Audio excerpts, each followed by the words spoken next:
The cold air bit into Shaquille O'Neal's skin as he stepped out of his black Escalade, parked in a dark alley near a rundown street in downtown Atlanta. He exhaled deeply, watching his breath cloud in the crisp night air.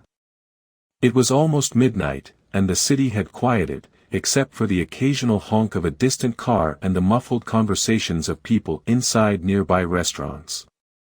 Before we continue, let us know where you're watching from in the comments.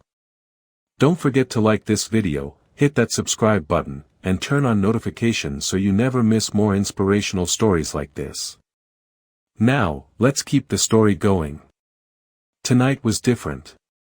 He wasn't stepping into a 5-star restaurant, wasn't attending a fancy event, and wasn't going to be greeted with cameras and flashing lights.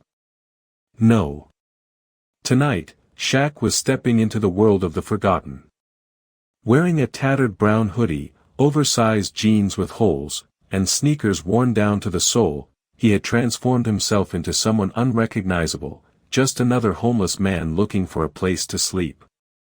His towering frame made it harder to blend in, but he hoped the grime on his face, the fake scars, and the raggedy beanie covering his bald head would be enough to fool people. Shaq had always believed in giving back. His entire career, he had made sure to take care of the people around him, donate to charities, and help struggling families. But lately, something had been bothering him. He wanted to know how much kindness still existed in the world, especially in his own city. How many people would stop to help a man who had nothing? And more importantly, how would his own employees treat a homeless man? Just a few blocks from where he stood, one of his restaurants, Shaq's Kitchen, was bustling with life. The neon sign flickered against the dark sky, calling out to hungry customers. He had hired some of the best workers, made sure they were well paid, and encouraged them to treat every customer with respect. But what about someone who wasn't a paying customer? What about someone who couldn't afford to buy food? Tonight, he was about to find out. Shaq took a deep breath and walked toward the city streets, his shoulders hunched, his gait slower than usual. He passed a group of young men laughing near a liquor store. One of them glanced at him and shook his head, as if in disgust. "Damn, man, go get a job," the guy muttered before turning back to his friends. Shaq clenched his jaw but kept walking. This was just the beginning. He wandered the streets for hours, stopping near bus stops, sitting on benches, even standing outside convenience stores hoping someone, anyone, would offer a warm word or a helping hand. But the only things he received were side eyes, judgmental stares, and whispered comments. It wasn't until the hunger pangs kicked in that he made his way toward Shaq's Kitchen. He walked in slowly, the warm smell of grilled burgers and seasoned fries hitting his nose instantly. His stomach growled, but he ignored it. He wasn't here to eat. He was here to see. The cashier, a young woman in her early 20s with blonde curls and a nose piercing, wrinkled her nose the moment he approached the counter. We don't have anything for free," she said, crossing her arms. Shaq looked up, his deep brown eyes scanning the menu before returning to her. "I just need a little something to eat. I can work for it. Wash dishes. Clean tables." She scoffed. "That's not how this works." His throat tightened, but he nodded. "I understand." He turned to leave, but before he could step out, he spotted Ryan, the restaurant's general manager, a man Shaq had personally hired. Ryan had always been polite, always full of smiles when talking to customers. Surely, he'd help. "Excuse me, sir," Shaq called, stepping toward him. Ryan barely glanced at him. "Restaurant's full, buddy. Can't help you." Shaq felt his heart sink. "I don't need much. Just something small to eat. I'll even work for it." Ryan sighed heavily, rubbing his temple. "Look, I don't want trouble. You're making customers uncomfortable. Please leave. Shaq stood there for a moment, staring at the man he had trusted to run his business. Understood, he muttered before walking out. The night air felt even colder now. He had millions in his bank account, owned several businesses, and had helped countless people over the years. But tonight, he was nothing more than a homeless man begging for food. And not one person had shown him kindness. Not one. Except, maybe, for the stranger sitting on the sidewalk near the alley. Shaq hadn't noticed him before, but now, as he walked past, the man lifted his head. He was older, probably in his 60s, with a scruffy gray beard and eyes that had seen too much of the world. His clothes were even worse than Shaq's disguise, barely more than rags, and yet, he held something in his hands, a sandwich, wrapped in wax paper. "You hungry?" the man asked, his voice rough but kind. Shaq hesitated. "Yeah." The man nodded and held out half of his sandwich. "Take it." Shaq's stomach clenched. This man had next to nothing.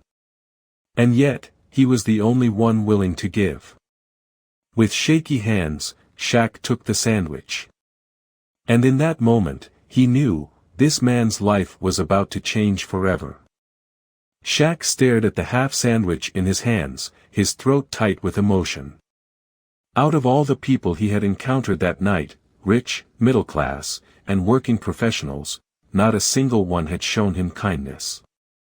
But here was a man with nothing, offering him the little food he had. "Go on, eat," the older man said, giving him an encouraging nod. "Ain't much, but it's something." Shaq hesitated for a moment before taking a small bite. It was stale and dry, but at that moment, it tasted better than any five-star meal he had ever had. "You good?" the man asked, watching him closely. Shaq swallowed and nodded. "Yeah. Thank you." The man chuckled, shaking his head. "Ain't no big deal. We gotta look out for each other, right?" Shaq studied him carefully. His face was worn, the lines on his forehead deep, and his hands rough and cracked from years of hardship. "What's your name?" Shaq asked. The man hesitated, as if he hadn't been asked that in a long time. "People just call me Red," he finally said. "Used to have bright red hair when I was younger. Guess the name stuck." Shaq smiled faintly. "Nice to meet you, Red." Red nodded. "And you?" Shaq paused. If he gave his real name, it would blow his cover. But at the same time, he didn't want to lie to the only person who had shown him kindness. "Shaq," he said finally. Red raised an eyebrow. "Like Shaquille O'Neal?" Shaq let out a small laugh. "Yeah. Like him." Red studied him for a moment longer before nodding. "Well, Shaq, you're lucky you ran into me tonight. Some of these streets ain't safe for a guy like you." Shaq tilted his head. "A guy like me?" Red gave him a knowing look. "You're new to this. I can tell. You don't walk like a man who's been on the streets too long. You still got hope in your eyes." Shaq fell silent. Hope. How long had it been since Red had that same hope? Red sighed and leaned back against the cold brick wall. "I've been out here for a long time, man. Lost my job. Then my house. My wife left. One bad thing after another, and before I knew it, he gestured to the street around them. This became my home." Shaq frowned. "You ever try shelters?" Red chuckled bitterly. "Oh, sure. When they're not full, they're dangerous. Lot of folks in there ain't looking to get back on their feet, they just want to survive, no matter what it takes. Some nights, the streets are safer." Shaq felt his stomach sink. How had the world become this way? You got family? Shaq asked. Red let out a slow breath, staring down at his hands. Had a daughter once. His voice grew softer. Her name was Jasmine. Smart girl. Beautiful, too. Shaq waited, sensing there was more. She's grown now, Red continued, his voice tinged with regret. Last I heard, she moved to Chicago. But, he trailed off, shaking his head. She don't talk to me no more. Shaq's chest tightened. Why not? Red sighed. Man, when you lose everything, people don't look at you the same. I wasn't a bad father, but I was a broke father. And when you're broke, people assume the worst. She tried to help at first, sent me money, even offered to let me stay with her. But I couldn't do it. Why? Red gave him a sad smile. Because a man's supposed to stand on his own 2 feet. Shaq stared at him, understanding but also feeling a deep sadness for the man before him. You ever think about trying again? Shaq asked. Red let out a low chuckle. Try what?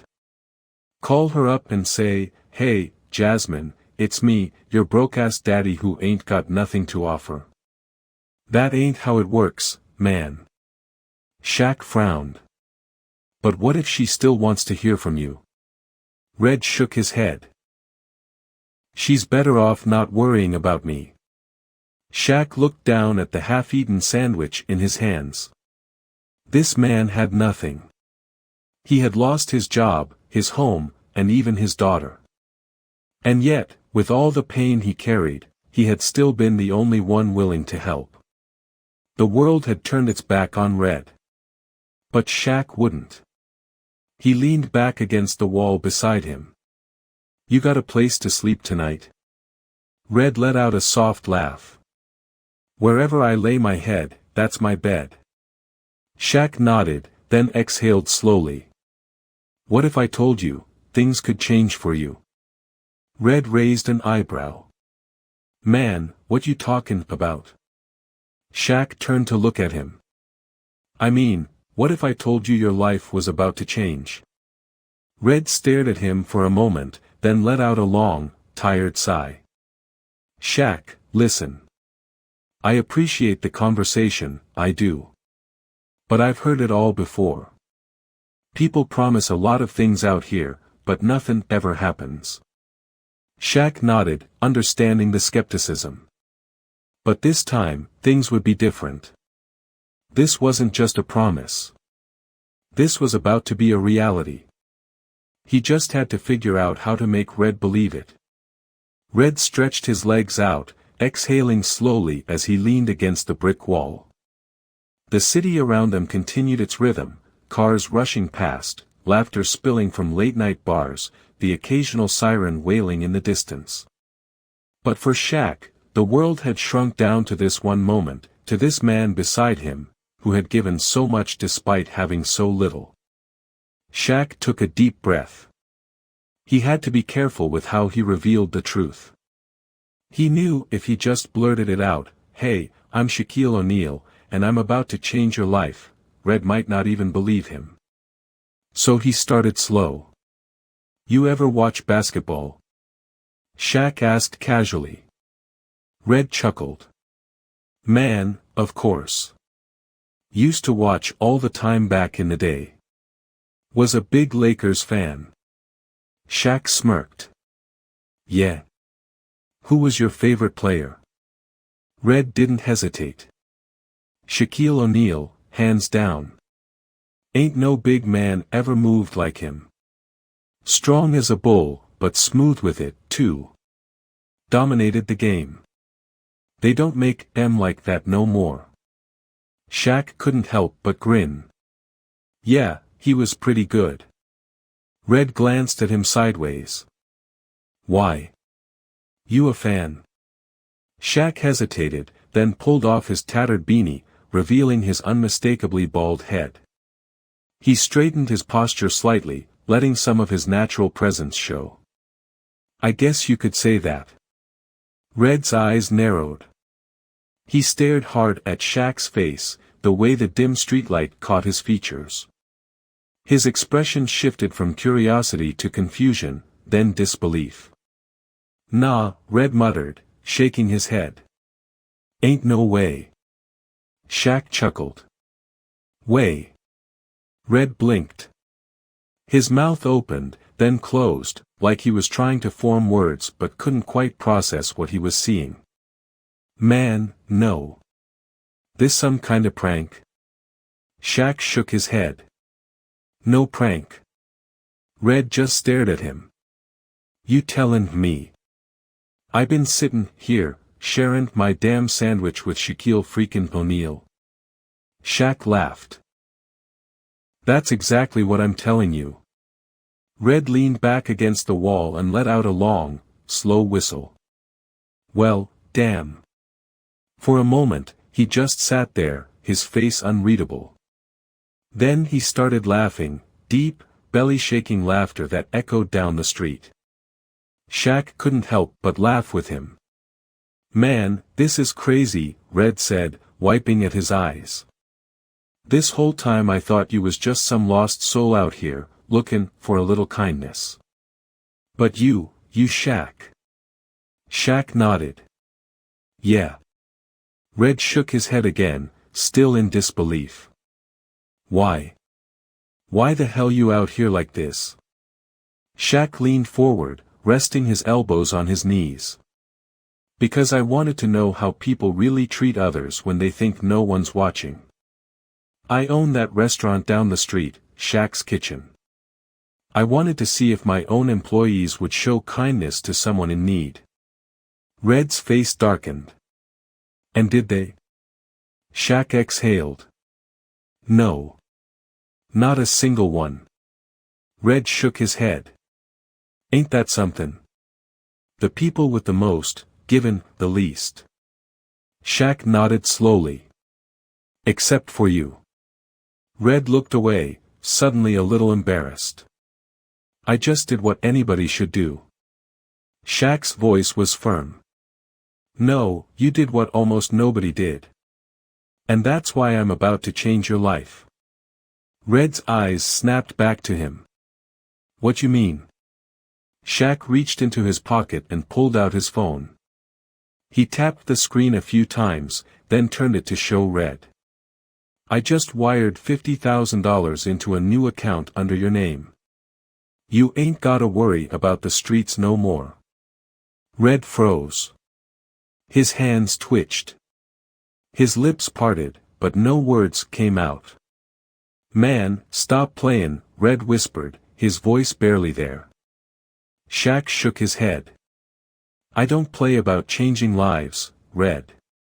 Red swallowed hard, staring at the screen as if it might disappear. He looked up at Shaq, eyes shining with something between disbelief and raw emotion. Why me? Shaq smiled. Because when I had nothing tonight, you gave me something. And that means everything. Red wiped at his face, trying to keep his emotions in check. I don't even know what to say, man. You don't have to say anything, Shaq said. Just promise me one thing. Red nodded, still overwhelmed. Anything. Shaq held his gaze. Use this to start fresh. Get a place to stay. Get your life back. And if you ever see someone else struggling, do for them what you did for me tonight. Red exhaled shakily and nodded. I swear it.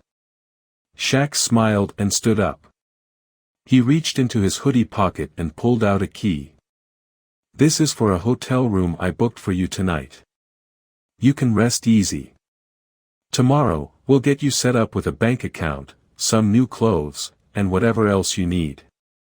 Red took the key with shaking hands, staring down at it like it was the most precious thing he had ever held. I don't know how to thank you, Shaq. Shaq grinned. You already did. As Red stood up beside him, Shaq wrapped an arm around the man's shoulders, guiding him down the street toward a new beginning. Because tonight, kindness had won. And Shaq wasn't just leaving the streets with a lesson. He was leaving with a friend. The next morning, Red woke up in a bed for the first time in years. At first, he panicked. The warm sheets, the soft pillow, the ceiling fan spinning lazily above him, it all felt like a dream. His body had grown used to cold pavement, stiff muscles, and the feeling of being watched even while he slept. But then he remembered. Shaq. The money. The hotel room. He sat up slowly, rubbing his eyes as if the memory might fade away. But the plush carpet beneath his bare feet was real. The neatly folded clothes on the chair beside the bed were real. And the man himself, Shaquille O'Neal, was real, sitting in the corner of the room, scrolling through his phone. Red blinked. Damn. You still here? Shaq looked up and grinned. Told you I wasn't playing, Dot. Red let out a breath and shook his head. Man, I really thought I dreamed all that. Shaq chuckled. Well, if you did, it's time to wake up.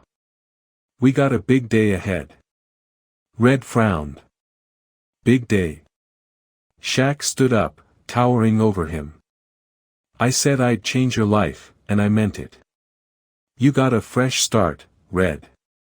And we're about to make sure you never end up back on those streets again. Red was silent for a moment, then nodded. I don't want to go back. Shaq patted him on the shoulder. Then let's make sure you don't. The first place Shaq took Red was a barbershop. The second they walked in, all eyes turned to them. A few people gasped, recognizing Shaq immediately, but he held up a hand. Relax, fellas.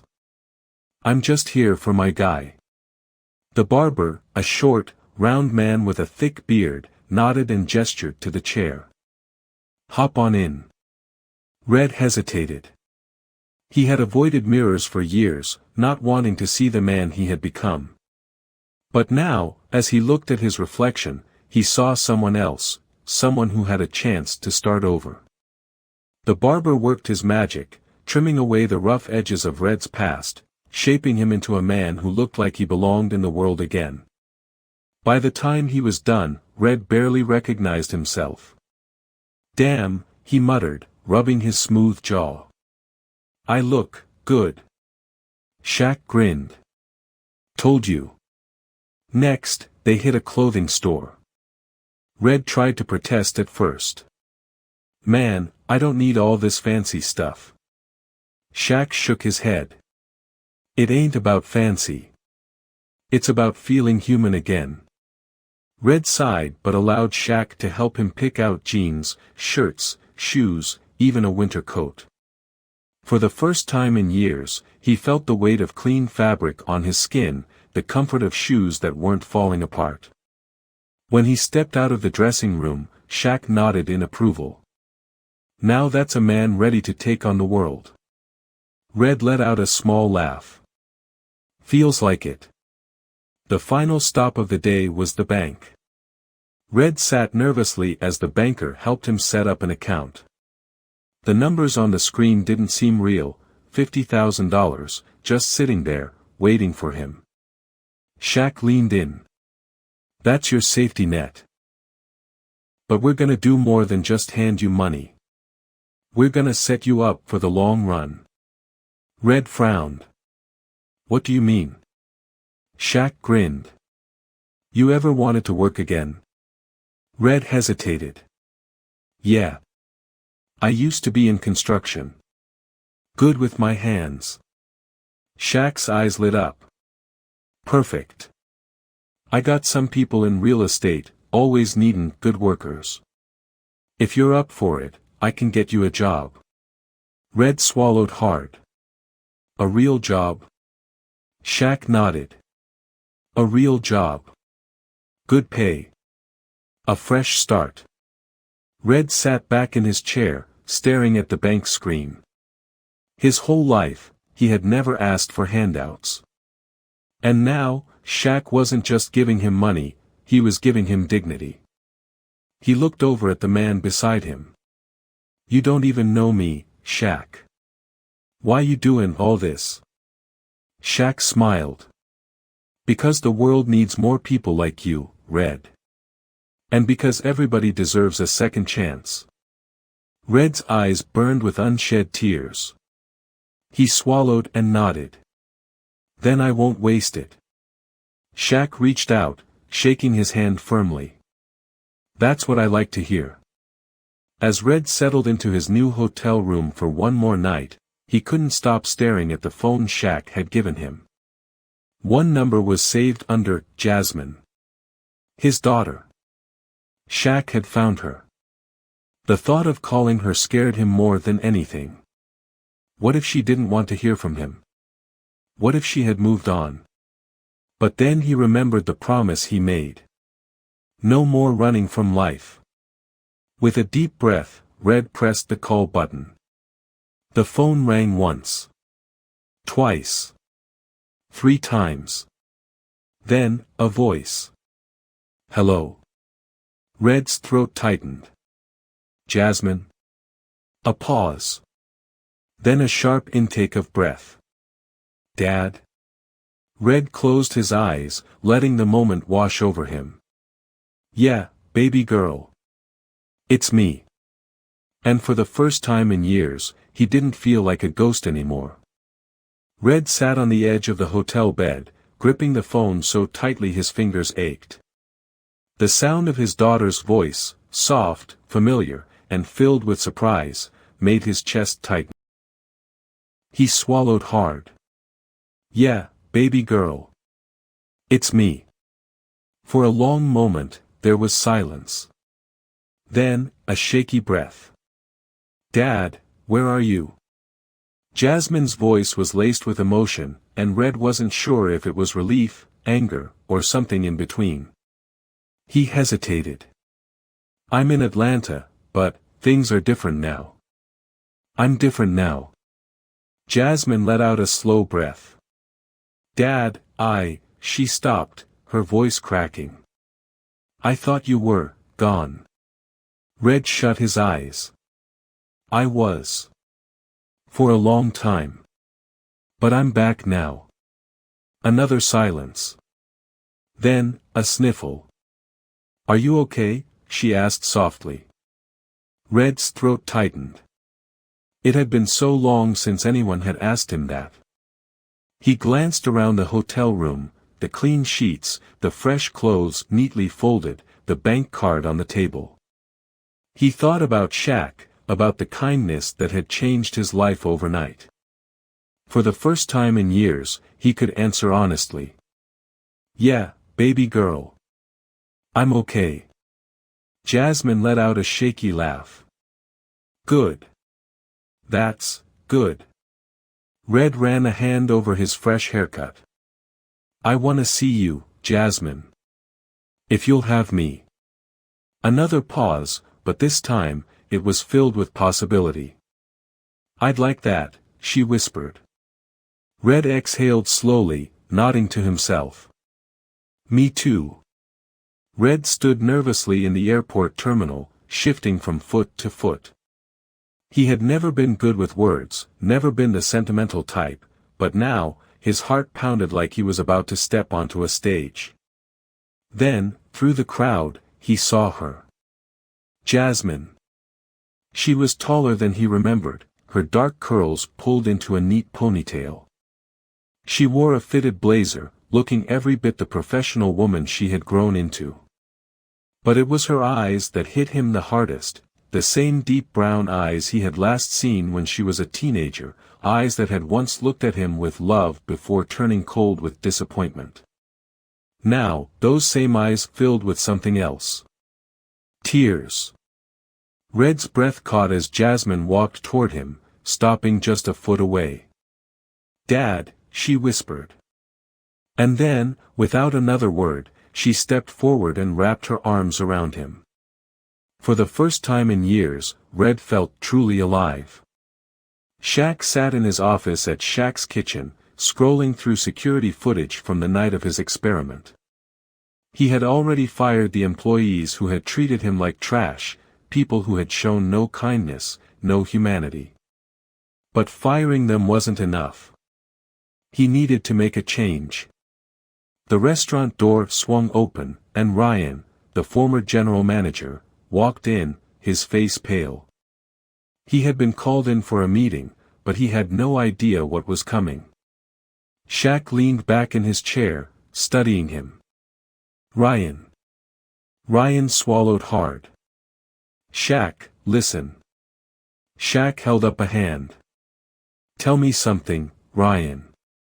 If I walked into this restaurant tonight, dressed the way I was last week, would you treat me any different? Ryan hesitated, guilt flashing across his face. Shaq nodded slowly. That's what I thought. Ryan sighed. Look, man, I didn't know it was you. If I had. Shaq leaned forward. That's the problem, Ryan. It shouldn't have mattered who I was. A man was hungry, and you turned him away. That's not the kind of place I run. Ryan looked down, shame washing over him. I messed up. Shaq crossed his arms. Yeah, you did. For a long moment, neither of them spoke. Then, Shaq let out a slow breath. I believe in second chances, he finally said. You want one? Ryan's head snapped up. Yes. God, yes. Shaq studied him. Then you're gonna earn it. Starting today, we're launching a pay-it-forward program at all my restaurants. Every customer will have the option to buy a meal for someone in need. And if a hungry person walks in with nothing, we feed them. No questions asked. Ryan's eyes widened. You're serious? Shaq nodded. Dead serious. And if you want to keep your job, you're gonna help run it. Ryan swallowed hard, then slowly nodded. I will. I swear. Shaq leaned back. Good. Now get to work. As Ryan hurried out of the office, Shaq glanced at the framed quote on his desk, one he had lived by his whole life. It takes nothing to be kind, but it could mean everything to someone else. He had learned that lesson the hard way. And now, it was time to make sure no one else forgot it. Red stood in front of a modest one-bedroom apartment, the keys shaking slightly in his hands. He had a job now, working construction, just like he used to. The pay was solid, and every day, he came home with sore muscles and a full heart. He had furniture, food in his fridge, and a sense of purpose he hadn't felt in years. And best of all, Jasmine had visited twice already. They were rebuilding, slowly but surely.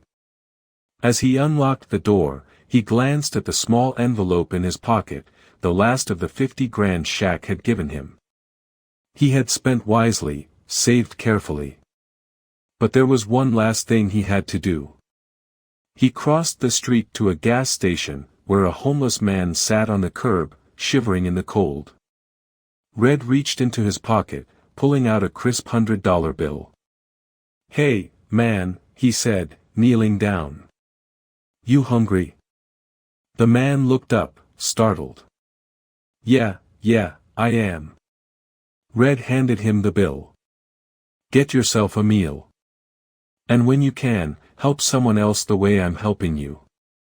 The man stared at the money, his lip quivering. I don't know what to say. Red smiled. You don't have to say anything. Just pass it on. As he walked back to his apartment, he looked up at the sky and let out a deep, contented breath. Shaq had given him a second chance. Now, he was making sure that kindness kept moving forward. Because in the end, it wasn't just about the money.